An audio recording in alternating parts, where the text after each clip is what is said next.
नमस्कार. RV22 news मध्ये आपलं सर्वांचं स्वागत. नमस्कार, मी प्रज्ञानंद जाधव, RV22 न्यूज विभागीय संपादक. आपल्या स्टुडिओला स्टँडअप कॉमेडियन लाभलेला आहे, त्यांचं सर्वप्रथम मी आपल्या स्टुडिओला स्वागत करतो.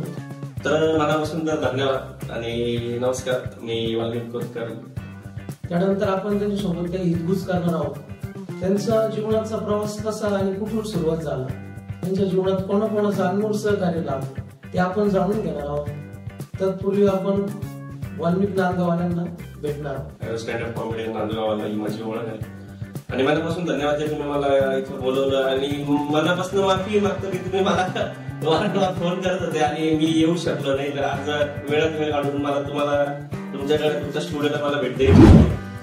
तर आज माझ्याबद्दल जाणून घ्यायचं जर म्हटलं तर माझा हा प्रवास खूप नागमोडी वळणाचा आहे.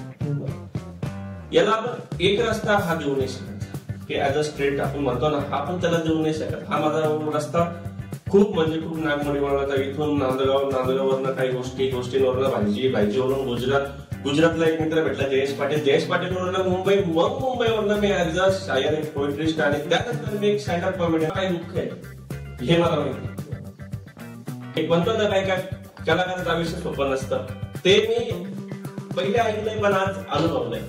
मला सांगा, तुमचा गुजरात पासून सुरुवात झाली, ती कशी झाली? तुम्हाला स्टँडअप कॉमेडियन मध्ये काय इंटरेस्ट आहे? माझी सुरुवात म्हणायला जर गेलं तर सुरुवात अशी झाली की ज्या टायमाला मी गुजरातला कामाला गेलो तर मग तिथं काम म्हणून मला जायचं नव्हतं, एक फिराय म्हणून. कारण माझा जो भाईजी नावाचा जो तुम्हाला तो काय बोलला, तुला नांदगाव सुटणार नाही, तू बाहेर काम करू शकत नाही, तू त्यापेक्षा काय करायचं, तो एक फिराय म्हणून जाय. तू फिराय म्हणून एक गुजरातला जा, तिथलं पहिले बघ तुझं वातावरण तुला मॅच होतंय का नाही. मग तिथं फिरायला गेलो तर मग मन रमवलं, भाईजी फोन केला, भाईजी मन रमलंय. त्यानंतर मग मन रमलं, मग मी डान्सला जॉईन केला. डान्स क्लास ज्या टायमाला मी जॉईन केला त्यानंतर मला एक मित्र भेटला जयेश पाटील नावाचा. जयेश पाटील मला भेटला. जयेश पाटील भेटल्यानंतर मी त्या जयेश पाटीलच्या घरी गेलो. माझ्या आमच्या म्हणजे असं एक मित्र भेटतो का. मला एक गोष्ट सांगा की एखादा फर्स्ट मीट आपण म्हणतो त्याला, इंस्टाग्रामला 5 मिनिटं बोललो, त्यानंतर नंबर भेटणं, त्या व्यक्तीच्या घरी जाणं आणि तो व्यक्ती आपल्याला 3 ते 4 तास घेऊन बसणं, त्याचे स्वतःचे जो तो प्लॅटफॉर्मवर जर चाललाय त्या प्लॅटफॉर्मवर तो आपल्याला घेऊन सांगत चाललो, हे आजच्या युगामध्ये, कारण कलियुग आहे आणि कलियुग हा खूप स्वार्थी. एक माझं जे अनालिसिस मी केलंय ना, तर त्या एका स्वार्थी मध्ये 2 मित्र मला भेटले, एक भाईजी आणि एक तो जयेश पाटील. तर मी यांच्यामध्ये ना मला खूप म्हणजे आपलापणा असतो ना, तो मला तो जयेश पाटील मला भेटला, घेऊन बसला. त्याने मला सांगितलं की त्याला विचारलं, कारण तो पण स्टँडअप कॉमेडियन. म्हटलं भाऊ मला पण या गोष्टी करायच्या, मी शाळेच्या असताना मी या गोष्टी केल्या, तर मला या गोष्टीमध्ये इंटरेस्ट आहे. बट मला तुझा हात हवा, त्या हाताला धरून मी तिथपर्यंत जाऊ शकतो. तेव्हा जिथं मला गरज पडली तिथं तुझ्या मोठ्या भावाला नशिबाने मग मला एक तो मोठा शो भेटला त्या हॅबिटेट नावाचा, हातातला 1 नंबर शो. त्या शो मध्ये गेलो मी. त्या शो मध्ये ज्या वेळेस मी गेलो, परफॉर्म केला आणि मी परफॉर्म म्हणजे आजपर्यंत मी जेही परफॉर्म केले, जे माझ्या आयुष्यात जे होते खरंच किंवा जे झालंय, मी त्याच मुद्द्यावर मी आजपर्यंत गेलेलो आहे. तर मी असंच एक माझं प्रेम होतं जे मला सोडून गेलेलं होतं, जे माझ्या गोष्टी काय झाल्या त्यावरच मग मी तिथं परफॉर्म केलं. ते म्हणजे तो माझ्या आयुष्यात एक शिक्षक लागून गेला. प्रेमाच्या याच्यावर मी सुरुवात केली. कारण तुटा व्हा अशी एक कलम ती जरा काम करतात, तर मग ती भरपूर घेतली. एक तुटा व्हा अशी त्याला जॉईन कलम दिली आणि शाळेत बनून गेलो. तर माझ्या आयुष्यात नंतर स्टँडअप कॉमेडियन. मग स्टँडअप कॉमेडियनचा मग असं की आपलं दुःख आहे कसं लोकांकडे दुसऱ्यांना सुख काही नाही. मग मी हा विचार केला की आपण आपलं दुःख लोकांना मुलावर फारकी नावाचे जे मल्टी टॅलेंटेड माणूस, मी बिग बॉसचे विनर पण ते मला त्यांना नसणार म्हटलं त्यावेळेस मी स्टँडअप कॉमेडियन म्हणून त्या टाइमला मेरा मंच म्हणून शो. त्या शो मध्ये मी फर्स्ट मला कॉल आला, मेसेज देतो आपण आले काय म्हटलं ओके पोस्टर वगैरे बनवून टाकलं. मला नाही तर पोस्टर बनवलं होतं ना शाळेत परफॉर्मन्स शाळेत म्हटलं याला डिलीट करा त्याला स्टँडअप कॉमेडी म्हणून टाकलं. ते स्टँडअप कॉमेडी घेतलं मी इंस्टाग्रामला पोस्ट करून टाकलं. मुलांची कॉलेज आहे मेसेज येत आहे हा आपण स्टँडअप कॉमेडी करणे वाटतं हा मी तो करूंगा म्हणे ओके तो हम देखे त्यावेळेस त्यावेळेस थिएटरला म्हणजे मी स्क्रिप्ट बनवली स्वतःच स्क्रिप्ट बनवली थिएटर मध्ये गेलो. थिएटर मध्ये गेल्यावर पहिले क्रिएटिव्ह अड्डा म्हणून गोरेगाव वर्षाला फिल्म इंडस्ट्रीमध्ये थिएटर होतं. तर ज्या कामाला तिथे गेलो 350 लोक बसलेले. आता भीती एवढी वाटते का 350 लोक समोर बसलेले आपण 5-50 लोकांमध्ये परफॉर्मन्स करणार आणि 350 लोक समोर बसलेले. Give the great stand-up comedian Valmik Kotkar. Make some noise for Valmik Kotkar and the story of the great stand-up comedian. माझे हार्टबीट डायरेक्ट काय म्हणून छाती रिझल्ट पडले. म्हटलं काय करा देवाचं नाव घेतलं आई वडिलांना डोळे बंद केलं आई वडिलांचा चेहरा समोर घेतला. म्हटलं हा आपल्या आयुष्याचा टर्निंग पॉईंट ठरेल असं मला वाटतंय. डायरेक्ट स्टेजवर एंट्री मारली माईक हातात घेतलं गेल्या माझ्या तोंडातून एक शब्द गेल्या माझ्या तोंडातून आपण मी काहीच नाही ना काही पाठ केलेलं जे माझ्या कन्सेप्ट मध्ये पण नाही. नमस्कार मित्रांनो मी वाल्मिक कोतकर आणि मी मूळचा राहणार नांदगावचा तालुका नांदगाव जिल्हा नाशिक मुक्काम पोस्ट नांदगाव हा माझा मूळ. बोलल्या पब्लिक फुल टाळ्या वाजवती. प्रोफेशनल लोक शिट्ट्या वाजवायचे मी हसतोय ते हसतोय. हा मी त्या टायमाला एक मामा भाच्याची स्क्रिप्ट केली. मामा भाचा भाई 3 पॉइंट त्याच्यात घेतलेले होते. मामा भाचा भाईजी एक स्क्रिप्ट तयार केली 30 मिनिटाची. ती स्क्रिप्ट एवढी फेमस झाली एवढी जबरदस्त. त्यानंतर 7 थिएटर वाले जे असतात ना डायरेक्टर मला कॉल करतो सर आपको इस डेट पे आना है म्हणजे एक मोठा क्राऊड यायला लागला. त्या दिवशी मी तो शॉर्टला तिथून माझं आयुष्य सुधारलं. तर सर मी परफॉर्मन्स दिला होता बाहेर 20 मिनिटं बोलले. तर मग फोटो वगैरे काढायला नाही का नंतर मग एक मुलगी जवळ आली ती आली अशी एक फोटो माझ्या डोळ्यातलं पाणी आता हिच्या समोर पहिल्या माझ्याकडे होते बाबा सर प्लीज एक फोटो समोर नाही काही म्हातारे बदल लोक सर एक फोटो तो माझ्या आयुष्यातला पहिला फोटो. तर मग त्यावेळेस मी माझ्या आयुष्यातले 1000 दुःख जे आयुष्यात धोके झाले जे काही सॅक्रिफाइसेस केले जे काही कॉम्प्रोमाइज केले त्याच्या काही गोष्टींनी मला कोणी त्या आयुष्यातून सोडून गेला काही गोष्टी ते दुःख 1000 दुःख आणि तो एक फोटो माझा 1000 दुःख पाहिला. लोक येतात कोणी असं पाठीवर आता थाप मारते काय कॉमेडी केली तू यार खरंच आमचं तोंड दुखतंय असं यार असं पब्लिक मागून टाका माझ्यासाठी जवळ फुल नांदगावला मी फुल पब्लिक मध्ये गेलो. पब्लिक मध्ये गेलो मॅनेजर सर आम्ही निघाले काय म्हटलं नाही आता मला आता माझं आयुष्य आता खरं सुरू झालंय. मी सांगा तुम्हाला परिवारातलं सहकार्य लाभलं घरच्यांपासून खूप मोठं सहकार्य त्याच्यामध्ये आई वडिलांचं दोघांचंही खूप खूप खूप मोठं म्हणजे इथनं की गाण्यासाठी स्टार्टिंगला स्टार्ट केला होता. तर स्टार्टिंगच्या टायमाला मी केला होता त्या टायमाला घरून आता वापी गुजरातवरून महाराष्ट्रात यायचंय रेल्वेचा खर्च जेवायचा खर्च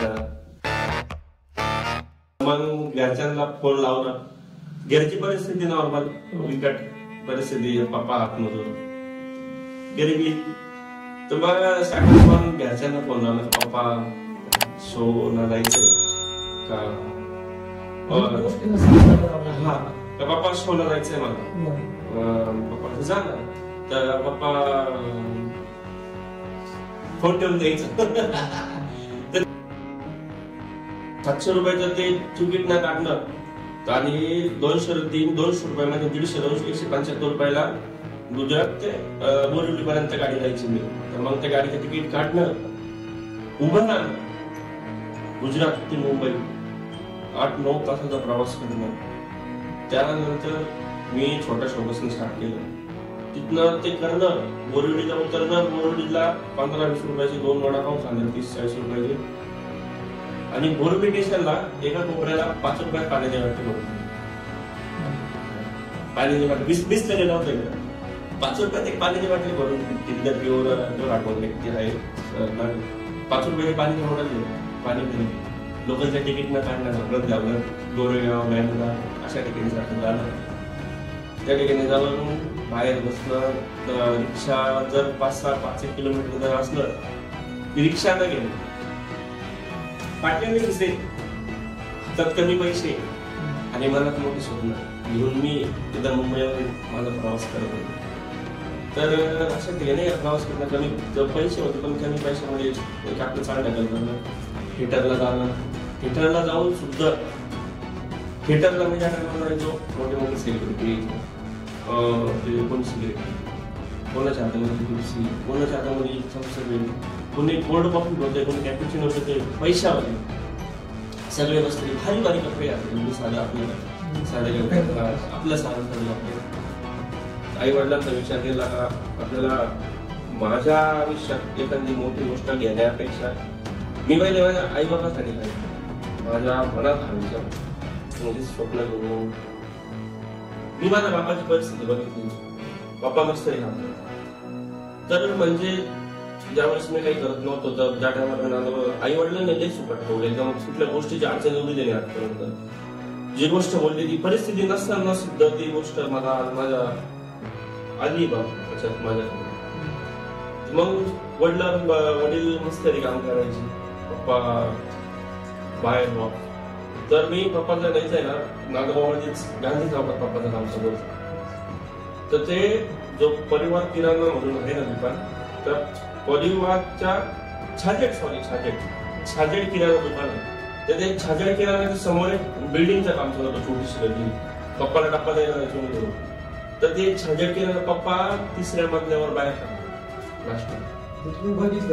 बाहेरून पालक लावलाय, मनात भीती का मी गेलो गप्पा घेऊन जातोय आणि बाहेरून पालक लावलाय, फक्त बांबू ठोकले. पप्पा बाहेर उभे, तिथं कोणीच जायला त्या साईडवर काम करायचं. प्रत्यक्षात बघितलं कोणीच जायला तिथं, कोणताच मिस्त्री जायला तयार नाही. पप्पा का माझ्या पोराचं मला स्वप्न पुरं करायचं, माझ्या पोराला कुठे कमी पडले पाहिजे, घरी माझ्या बायको पोर आहे, बायको हा विचार करत पप्पा तिथं बाहेर ते लावलेले लावून ते पालक म्हणतात त्याला. तो पालक ठोकलाय. 4-5व्या मजल्यावर पप्पा बाहेर एकटे प्लास्टर हरून बघतोय, वरती बाप्पाकडे बघतोय माझ्या. तो क्षण माझ्या आयुष्यात सगळ्यात तर तिथं मी माझ्या सगळे काम सोडले. म्हणजे पप्पा काम करताय, मुलांचा प्लास्टर करताय, इच्छा डोळ्यात पाणी. वडिलांना आवाज द्यायचा होता, तुम्ही हे काम करू. पप्पा हा तुम्ही उत्तराखंड सोडून जाईल का, पण मला ती ठीक आहे. पप्पाला आवाज देऊन पप्पाचा पैसा वरती चढत गेलो आणि पप्पा वरती काम करतात, ते रडतोय मी. आणि पप्पाला आवाज दिला, पप्पा काम करताय, वरती ऊन आहे, पप्पा तिथे प्लास्टर करताय. आणि पप्पाला वाजले 1 वाजले की जेवण करून सगळे लोक जेवायला बसले. मग त्यावेळेस पप्पाला बोलवलं, पप्पा काय करतो, काय झालं, कोणी काय बोललं का. पप्पाला काय मिठी मारली, पप्पा तुम्ही हे काम सोडून द्या, हे काम नका करू. तर पप्पा काय झालं, तुम्ही एवढं उत्साहात काम करताय, योग्य वाटत नाही. खाली उतरलो, 2 मिनिटं शांत बसलो, कोणीच नाही. तर मी काय करतो, बसलो नाही काय करतोय. माझं आयुष्य का वेगळ्याच एका वळणावर घेऊन चाललोय का, त्या गोष्टीला माझा काही फायदा नाही, काही नाही, स्वतःचा स्वार्थ बघतोय. माझ्या बापांसाठी एवढं कष्ट करतोय, काही गोष्टी करतोय आणि मी माझं आयुष्य वाया घालवतोय. असं विचित्र वाटलं मला, इतकं विचित्र वाटलं. काही झगडे भांडण करून, हे पोळीचे धंदे करून, हे कामं करून काहीच आयुष्यात मला काहीच स्वार्थ काहीच प्राप्त होणार नाही. माझ्या पप्पांसाठी लई कष्ट करतोय, आईने माझ्यासाठी एवढं काही सहन केलंय, माझ्या माझा लहान भाऊ आहे, लहान बहीण आहे, माझ्यामुळे त्यांचं आयुष्य पुढचं हे होणार. मी तो एक विषय डोक्याला काढला, मग माझं आयुष्य सुधारवलं. घरी आल्या पहिले मम्मीला पण म्हटलं आजपासून सगळं काहीच नाही. जे आयुष्यात काही टेन्शन चालू होतं ते सगळं सोडून टाकलं, ज्या काही गोष्टी करतो त्या पण सगळं सोडून टाकलं.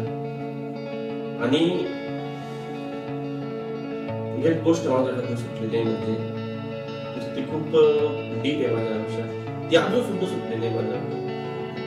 आई बाबानंतर, एक मित्रानंतर आणि भावानंतर जर मी ती गोष्ट जर माझ्या आयुष्यात शेवटपर्यंत जर सांगत आलं तर ती गोष्ट आहे, एक म्हणतो ना आपण का आई बाबानंतर कुठल्या तरी गोष्टीत एक ती गोष्ट आपुलकी करणं आपल्यासाठी, ती एक गोष्ट आहे. ती गोष्ट माझ्याजवळ नाही आणि त्या गोष्टीचा मला ती माझ्याजवळ आहे किंवा नाही, मला या गोष्टीचा म्हणजे ती नाही माझ्याजवळ, ती व्यक्ती म्हणते तर ती दुसऱ्याजवळ आहे. त्या गोष्टीचं मला काही दुःख नाही, पण एक मी माझ्या त्या गोष्टीला आई बाबात सामावून घेतलंय. त्या व्यक्तीला मी माझ्या आई बाबात माझ्या भावाईने मध्ये बघतो. कुटुंबात आपलं सर्वस्व आहे आणि यश प्राप्तीसाठी मी करतो. तुम्ही बोलता बोलले की आई वडिलांसोबत एक गोष्ट मला सोबत घेऊन चालली, ती कोणती गोष्ट ती शेअर करशाल? तर ती म्हणजे गोष्ट नाही म्हणता येणार, ती एक व्यक्ती होती. त्याच्या व्यक्तीवर मी जेव्हा फार प्रेम केलं. एक माझ्या आयुष्यात आई वडिला म्हणतो जर एक in heart die heart love आपण त्याला जर कोणाला जर केलं असेल तर ती व्यक्ती आज म्हणजे ती व्यक्ती सांगा असताना माझं आयुष्य चांगलं होतं, खूप सुखी होतं, खूप सुखी. म्हणजे एक म्हणतो ना एक वेगळाच एक फ्लो असतो, तर तो एक फ्लो माझा त्या याच्यात होता त्या व्यक्ती सांगा. आज ती व्यक्ती माझ्या आयुष्यात नाही, म्हणजे खूप वाईट वाटतं नाही ती व्यक्ती आज दुसऱ्या कोणाची तरी झाली. तिनं पण म्हणजे का तिनं पण खूप प्रेम केलं माझ्यावर, आमचं खूप म्हणजे वेगळं होतं. आणि आमचं सगळ्यात मध्ये गावामध्ये घाललेलं आमचं प्रेम होतं, 4 वर्ष आमचं प्रेम होतं. पण आता नशिबाच्या आयुष्यात नाही, नशिबाने आज तिचं लग्न झालं दुसऱ्या आयुष्यात, नशिबाने नाही दिली साथ आम्हाला, तर परिस्थिती वाईट होती, आपण काय म्हणतो. पण त्यानंतर मग ती व्यक्ती माझ्या आयुष्यात न गेली, मी सुसाईड करायला गेलो. मग तिथून मी माझ्या आयुष्यातली सुरुवात दुसरी करून टाकली. मला म्हणजे माझ्या प्रेमावर गर्व ह्या कारणाने का माझं प्रेम चुकीचं नव्हतं, का मी ज्या मुलीवर प्रेम केलं त्या मुलीने तिच्या आई बापाचा विचार केला, तिच्या इज्जतीचा विचार. जसा मी माझ्या आई बापाचा विचार करतो तसं तिनेही तिच्या आई बापाचा विचार केला. मला खूप गर्व आहे तिच्यावर. आज जरी ती माझी नसली ना तर खूप गर्व आहे. तिचं लग्न झालं, त्यानंतर तिचं लग्न झालं, त्या टेन्शन मध्ये मी खूप हारून गेलो, डिप्रेस, एकदम खूप डिप्रेस. त्या डिप्रेशन मध्ये टेन्शन मध्ये मी सुसाईड करायला गेलो. मग 2-3 जणांनी मला बघितलं, रात्री 11-12 वाजले. मी घरी आलो, घरी येतो बघतो रडताय सगळे, मम्मी वगैरे सगळे.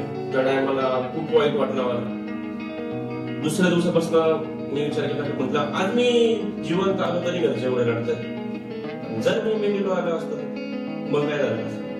त्यांची इच्छा अपेक्षा त्या आहे तुमच्याकडनं, मी घरात असल्या कारणाने त्यापेक्षा माझ्याकडनं असतं. तर त्यावेळेस मग मी माझ्या आयुष्याची सुरुवात केली का आज माझं प्रेम माझ्यापासून लांब का गेलं, मी शून्य आहे, माझ्याकडे पैसा नाही, कुठल्याही गोष्टी नाही माझ्याकडे, त्याच्यामुळे आज मी माझं प्रेम गमावलंय. तर मी त्या दिवशी पासून विचार केला एक दिवस असा येईल का ती मला अशा कोणत्या तरी मुद्द्यावर बघल, कुठेतरी एवढ्या मोठ्या कोणत्या तरी मुद्द्यावर बघल का तीही तिथं खुश होईल का नाही, माझ्याकडून काहीतरी चुकी झाली. तुमचं भूतकाळ होतं हा, तर ठीक आहे बरं का, तिलाही वाटेल का नाही आज याला सोडलं का शून्य आहे, पण काहीतरी रिस्क लावली ना, आज मोठा माणूस झालाय.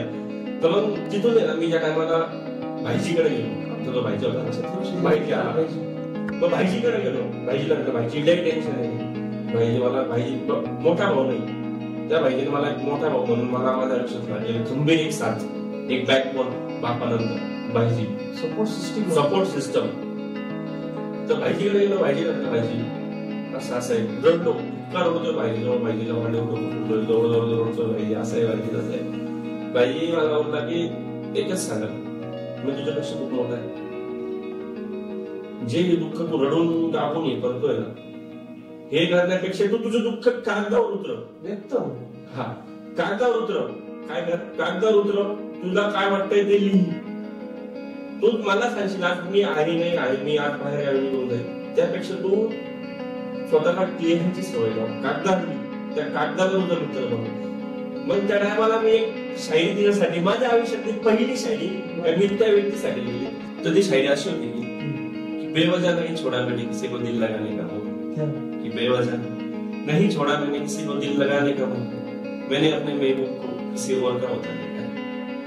यूं तो सारा जमाना हंसने वाला, यूं तो सारा जमाना हंसने वाला था, पर मैंने अपने माँ बाप को मेरे लिए रोता देखा. मला तू एक सांग, तुझा प्रवास जो झाला तर तू शो कुठं केलीस आणि कुठले केले? तर माझे शो म्हणजे मी खूप ठिकाणी शो केले, गुजरात, महाराष्ट्र, हरियाणा.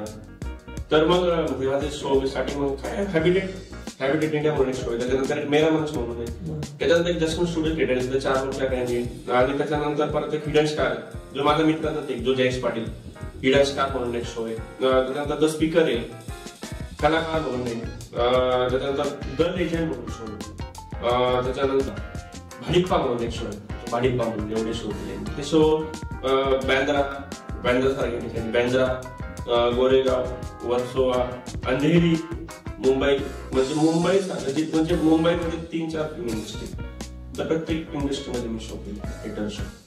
नाशिकमध्ये सुद्धा माझा शो झाला. मुंबईला तुम्ही भरपूर सेलिब्रिटीच्या सानिध्यात गेले असतात. तुम्ही तुमचा एक शो बघितला, त्यात तुम्ही मकरंद देशपांडे सरांसोबत ज्यांनी डॅडी पिक्चर खूप गाजवला, बरोबर? त्यांनी तुमचं खूप कौतुक केलं असं आमच्या ऐकलं, ते खरे का? प्रेक्षकांना जरा सांगा. तर त्याचं असं होतंय, ज्या टायमाला मी थिएटरमध्ये गेलो तर त्याचा प्रमुख पाहुणे म्हणून मकरंद देशपांडे सर आलेले होते. तर हे मला माहिती नव्हतं का तिथं मकरंद देशपांडे सर आहे, कारण मला सरप्राईज होतं. मला डायरेक्टर बोलले वाल्मिक तेरे लिए एक सरप्राईज होईल. म्हटलं आप तो मेरे लिए सरप्राईज देते होतं. ते काय करायचे, मला जे म्हणजे माझ्यासाठी फक्त जे मला त्यांना सांगितलं होतं, सर मेरा एक सपना है, मुझे इन चेहरों से मिलने का, तेरा सपना पूरा. ते मला सरप्राईज देत असतात त्या टायमाला शो आहे ना. तर मग त्यांनी गेलो स्टेजवर गेलो ना, माझा परफॉर्म वगैरे झाला, म्हणजे परफॉर्मन्स म्हणजे होणारच होतं ना. चौकड्यात मकरंद देशपांडे सर, मी चालू स्क्रीन म्हणलं चुकीला माफी नाही, आणि माझा ऑडियन्स म्हणून आणि 70 लोक थिएटर मध्ये माझ्या ते पण जबरदस्त होते, चुकीला माफी नाही, मी जबरदस्त म्हणून राहिलो. तर मग देशपांडे समाजाकडे होते, कारण हा तर परफॉर्म करत होता, हात बाहेर काय करतो म्हणजे आले. मकरंद देशपांडे सर आले, बसले, माझ्याकडे बघितलं, मग मी डायरेक्ट गेलो, पहिले घायला पडलो.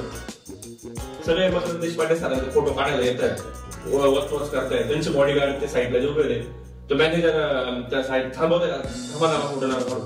मी गेलो, मॅनेजरने मला असं केला, तो डायरेक्टरने लगेच सांगता वो भी सेलिब्रिटी आहे, तो उसको मत बोले, समज वो भी सेलिब्रिटी बोले.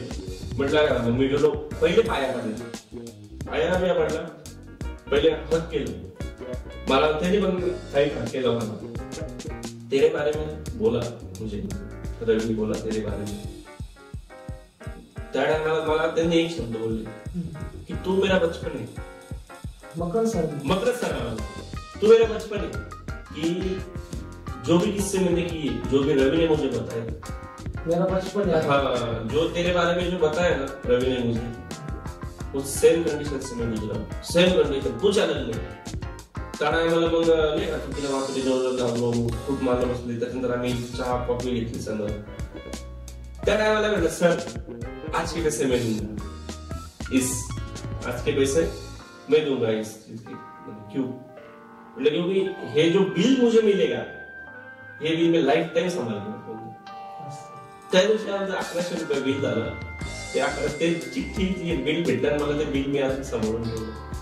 मग त्यांनी खूप म्हणजे नाही का मला काही म्हटलं, काही तुला लागलं, नंबर दिलाय त्यांच्या मॅनेजरने, काही लागलं कुठंही काही झालं मला फोन कर. आणि त्या काळामध्ये माझा जो पण काही प्रोजेक्ट राहील, मध्ये कुठलाही प्रोजेक्ट माझा राहील, त्या प्रोजेक्ट मध्ये मी तुला काम देईल म्हणजे देईल कुठलाही पिक्चर येऊ दे मला. वन तुला थोडं थांबवतो. ज्या वेळेला तुझी सुरुवात झाली त्यावेळेला तू मला सांगितलं का प्रत्येक तिथं आलेले परफॉर्मन्ससाठी लोक कोणी कॉफी घेत होतं, कोणी महागाची काहीतरी वस्तू घेत होती, माझ्याकडे पैसे नसतात. आज तू मकरंद सरांचं बिल म्हणलं तर त्यावर तुला काय वाटतं तेव्हाच आणि आज फरक म्हणजे खूप मोठा फरक का म्हणजे त्यावेळेस आपल्याकडे चहा कॉफी घ्यायला पाहिजे पण नाही का पहिले विषय नसायचे आणि आता आपण एवढ्या मोठ्या सेलिब्रिटीचे बिल भरतो म्हणजे त्यांचंच नाही मी खूप मोठ्या सेलिब्रिटींचे बिल भरले तुम्हाला खोटं वाटत म्हणजे पैसे मी भरतो नाही का पैसे म्हणजे ते बिल हातात घेतलं शर्ट ठेवलं त्या टाळाला एकदम पैसे आता खिशात आणि आपल्याला 20,000 रुपये एका शेवटी भेटताय पैसा आहे आपल्याला गाडी आहे मोठी गाडी आहे आपल्याला व्हॅनिटी दिली सगळ्या काही गोष्टी मॅनेजर आहे मला 3-4 मुली मुलं मला मेकअप करायला आहे म्हणजे आपण लय मोठं एक म्हणतो ना आपली स्वप्नातलं जग ते स्वप्नातलं जग मी जगतोय जे मी स्वप्न बघितलं ते आई बाबाला अनुसरून का मला या गोष्टी करायच्या आज असं काही मी तुमचा प्रवास झाला वर्षभरात सुरुवातीचा आणि आता याला खूप मोठा बदल झाला खूप मोठा आणि तो होणारही अजून होणार आहे खूप मोठा म्हणजे आता याच्यामध्ये कसं आहे त्या टायमात त्या स्टेजवर होतो ना त्या स्टेजवरून मी आता 50% वर आलो बरोबर 50% वर खूप सुखी जगतोय पैसा पाणी सगळं काही गोष्टी मॅनेजर आहे आपल्याकडं घर झालंय गाड्या नाही का तर मग आता मी ते मात्र सोडून त्याला असं नाही मी शून्य होतो तेव्हा मी आज त्या शून्यामधला मी जो आज 50% जरी झालो त्या आज पण त्या 50% मधला मी ते स्वतःला तो 5 नाही समजत मी तो शून्य समजतो शून्य समजायचं कारण असं जवळ लोक मी मला शून्य समजणार आहे त्यावर लोक माझ्या मनामध्ये ती भूक आहे तर मला ही गोष्ट मिळवायची या 5ला न बघता मी त्या शून्यातच आहे शून्यातून मला या 50 वरून 100 वर कसं जाता येईल मी त्यासाठी तू जो संघर्षाने जीवन झाला तुझा त्यात तू बऱ्यापैकी आम्हाला तुझे प्रवास कसा झाला काय सर्व तू जाता जाता आमचे जे प्रेक्षक वर्ग त्यांच्यासाठी काय एक संदेश देतो तर मला तरुणांना इथेच सांगायचंय की व्यसनाला लागू नका सगळ्यात महत्वाचं व्यसनाला लागू नका कुठल्या वाईट संगतीमध्ये पडू नका सर्वात महत्वाचं संगत नीट ठेवा जर तुमची संगत जर नीट असली तुमचे मित्र जर चांगले असले तर तुम्ही आयुष्यात तुम्हाला कुठलीही अडचण येऊ द्या कुठलीही त्या अडचणीमध्ये ते मित्र 100% उभं राहतील म्हणजे राहतील आणि तुम्ही जर तुमच्या आयुष्यामध्ये कुठल्याही क्षेत्रात तुम्ही प्रवास करताय कुठल्याही क्षेत्रात तुम्ही मेहनत करताय एखाद्या गोष्टीला तुम्ही तुमचा पुरेपूर टाइम देताय पुरेपूर तुमच्या 100% देतात जर तुम्हाला तर ती गोष्ट भेटतच नाहीये आणि मग तुम्ही ती गोष्ट नाराजी व्यक्त न करता तुम्ही म्हणजे वापस न फिरता तुम्ही अजून पुढे चाला आणि केलेली मेहनत आणि ठेवलेला श्रम पेशन्स ही गोष्ट काही ना काही देऊन जाते म्हणजे जातेच त्याच्यामुळे मेहनत करा पेशन्स ठेवा आणि यश तुम्हाला नक्की भेटेल माझं हे नाही का त्या जे कोणी मला बघतायत जे कोणी ऑडियन्स बघतायत मला त्यांना फक्त एकच सांगायचं की स्ट्रगल करत राहा काम करत राहा कुठल्याही गोष्टीमध्ये जे कोणी स्ट्रगल करतात शैक्षणिक म्हणा किंवा सामाजिक म्हणा किंवा अभिनयाच्या याच्यात म्हणावा कोणीही स्ट्रगल करत असेल तर हरू नका कुठे तुम्हाला एकटं वाटत असेल तर तुमच्या आयुष्यात ही तुम्हाला कुठं ना कुठं राहुल बाबू म्हणजे भाईजी आणि जयेश पाटील तुमच्या आयुष्यात ही 2 मित्र हे आहेत 100% हे तुम्ही शोधा हे ओळखायला शिका हे 2 जण आणि जर तुम्हाला कुठल्याही गोष्टी जर काही म्हणजे तुम्ही कुठल्या अभिनयाच्यात तुम्ही काही स्ट्रगल करता तुम्हाला कुठल्या गोष्टी अडचण येते तर माझा इंस्टाग्राम आयडी वाल्मिक नांदगाव त्या आयडीला मला फॉलो करा मेसेज करा त्याला पर्सनली मला मेसेज करा मी नक्की एक राहुल बाबूला आणि जयेश पाटील म्हणून मी नक्की एक पाठीशी 100% उभा राहील बस एवढं बोलून आणि इथं मला तुम्ही बोलवलं मनापासून धन्यवाद खूप खूप मला तुम्हाला भेटून खूप चांगलं वाटलं आणि असं वाटतं की माझ्या गावात आज माझं वर्चस्व निर्माण आहे जे बाहेर मला लोक ओळखतात ते म्हणतात का आपल्या गावातलं गाजर आहे बाहेर गावात ऐकलं काहीतरी मध्ये ती म्हणजे खरी पण आज ती खोटी ठरल्यासारखी मला ती वाटते का नाही, जसं मला बाहेरच्या गावामध्ये किंवा मोठ्या मोठ्या सिटीमध्ये जी रिस्पेक्ट आहे, त्याला एक सेलिब्रिटी ती आज माझ्याही गावात आहे, आज त्यामुळे मला चांगलं वाटतंय. आणि तसंच माझा इंस्टाग्राम आयडी वाल्मिक नांदगावला, त्या पेजला तुम्ही फॉलो करा. त्यानंतर माझा युट्यूबला एक चॅनल आहे वाल्मिक कोटकर नावाने, त्या चॅनलला येईल. तर माझ्या ज्या मी कोणत्याही शोच्या माझ्या व्हिडिओ असतात त्या व्हिडिओ मी तिथं अपलोड करतो. त्या व्हिडिओ बघा, नक्की बघा. जे कोणी माझ्या शोला येऊ शकत नाही त्यांना मी घर बसल्या हेच कारण एकदम मोठं मी युट्यूबला व्हिडिओ टाकतो, बघा, नक्की चांगलं वाटेल. आणि तुमच्या मनातलं दुःख 100% हलकं होईल हे मी लिहून देतो. आणि त्यावेळेस तुमचं मनातलं दुःख हलकं होईल, त्यावेळेस खाली कमेंट मध्ये टाका की भाऊ मनातलं दुःख हलकं झालं. ते होते आपल्या सोबत वाल्मिक कोटकर नांदगावला, स्टँडअप कॉमेडियन. आपण यांच्या सोबत काही गोष्टी जाणून घेतल्या, त्यांच्या जीवनातला कसा प्रवास झाला, कुठून कुठपर्यंत झाला, कोणी सहकार्य केलं, त्या सर्व गोष्टी त्यांनी आपल्या सोबत शेअर केलेल्या आहेत. तरी आपण त्यांच्यासाठी जो ग्रामीण भागातला कलाकार असतो तो कसा घडतो, त्यानंतर पुढे त्यांनी कसं म्हणजे जे आज 10 रुपयाची कॉफी का होईना, वडापाव का होईना, तो कसा घ्यावा, कसा खावा, आई वडिलांच्या प्रत्येक गोष्टींना त्यांनी काही गोष्टींना सांभाळलं. त्यानंतर मग त्यांनी तो प्रवास केला. आज ते सेलिब्रिटीचं बिल भरताय म्हटल्यानंतर आज ते खूप मोठी गोष्ट आहे, ती अभिमानाची गोष्ट आहे. आणि ते आज आपल्या नांदगावमध्ये आहे. त्यामुळं अजूनच असं मला सुद्धा स्वतःला असं वाटतंय ते माझे चांगले मित्र आहेत आणि अभिमानाने माझी छाती अशी फुटल्यासारखी वाटते मला. तर आज आमच्याकडून तुम्हाला खूप साऱ्या शुभेच्छा पुढील वाटचालीसाठी अजून. तुम्ही आम्हाला वेळ दिला त्याबद्दलही मी त्यांचा आभार मानतो. तर तुमचंही मनापासून धन्यवाद की तुम्ही मला इथं बोलवलं. आज तुमच्या चॅनलला मी भेट दिली, मलाही खूप चांगलं वाटतंय का. आणि मेन म्हणजे माझं गाव जे माझं मातृभूमी, ज्या गावाशी माझी नाळ जुळलेली नांदगाव, त्या गावात मी म्हणजे नाही का असं ज्या लोकांच्या हात मी घरात जाणार आहे, पोचणार आहे, डायरेक्ट समक्ष भेटू नाही शकत, पण तुमच्या माध्यमातून मी त्यांना समक्ष जाणार आहे. तर मग एवढंच मनापासून धन्यवाद. आज मला RV22 न्यूज चॅनलवाल्यांनी मला बोलवलं, आज त्यांची मला साथ लागली, खूप मनापासून धन्यवाद. आणि तुम्ही RV22 न्यूज चॅनललाही सबस्क्राईब करा. धन्यवाद.